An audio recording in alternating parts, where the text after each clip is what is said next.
বিদ্যুৎস্পৃষ্ট হয়ে কলকাতায় কমপক্ষে 7 জনের মৃত্যু হয়েছে। প্রশাসনিক গাফিলতির অভিযোগে প্রধান বিচারপতিকে চিঠি দিল দুটি সংগঠন।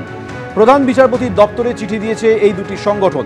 মৃতদের পরিবারকে আর্থিক সাহায্য দেওয়ার আবেদন জানানো হয়েছে। অতীত প্রাকৃতিক দুর্যোগের সময় বিদ্যুৎস্পৃষ্ট একাধিক মৃত্যু হয়েছে, কিন্তু সেই ঘটনা ঘটলেও প্রশাসনের পুরসভার হুঁশ ফেরেনি, বিদ্যুৎ দপ্তরে হুঁশ ফেরেনি।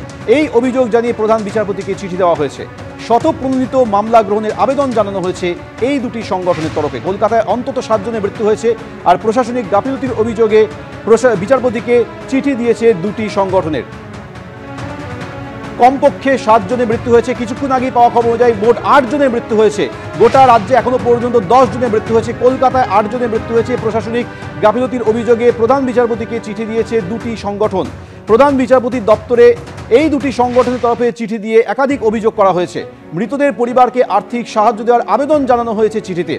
অতীত প্রাকৃতিক দুর্যোগের সময় বিদ্যুৎস্পৃষ্ট হয়ে মৃত্যুর ঘটনা ঘটলেও প্রশাসনের হুঁশ ফেরেনি, বিদ্যুৎ দপ্তর পুরসভার হুঁশ ফেরেনি বলে এই অভিযোগ জানিয়ে প্রধান বিচারপতিকে সংগঠন দুটির চিঠি।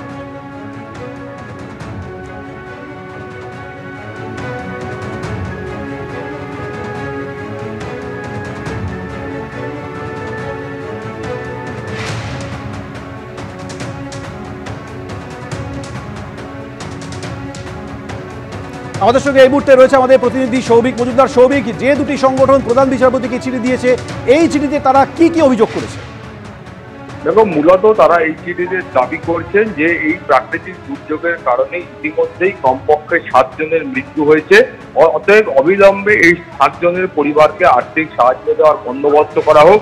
এছাড়াও তারা অভিযোগ করছেন যে এর আগেও দেখা গিয়েছে বহু প্রাকৃতিক দুর্যোগের সময় যে খোলা তার পড়ে থাকে বা অন্যান্য প্রশাসনিক গাফিলতির কারণে বহু মানুষের মৃত্যু হয়েছে, কিন্তু সেখান থেকেও পুরসভাগুলি বা বিদ্যুৎ দপ্তর তারা কোনো রকম শিক্ষা গ্রহণ করেননি এবং দেখা যাচ্ছে বহু জায়গাতেই কিন্তু ইলেকট্রিকের খোলা তার পড়ে থাকে এবং সেগুলি থেকেই মূলত বিদ্যুৎস্পৃষ্ট হয়ে বহু মানুষের মৃত্যু ঘটে। এবং আজকের ঘটনাও তার ব্যতিক্রম নয়। ফলত কলকাতা হাইকোর্ট এই দুটি চিঠিকে তারা শতপ্রণোদিতভাবে গ্রহণ করে, জনস্বার্থ মামলা হিসাবে গ্রহণ করে প্রয়োজনীয় নির্দেশ মহামান্য বিচারপতিরা দিন, যেন ভবিষ্যতে এই ধরনের কোনো প্রাকৃতিক দুর্যোগের ক্ষেত্রে বিদ্যুৎস্পৃষ্ট হয়ে কারোর মৃত্যুর মতো যে ঘটনা, সেই ঘটনা যেন না ঘটে, সেই আবেদন তারা করেছেন।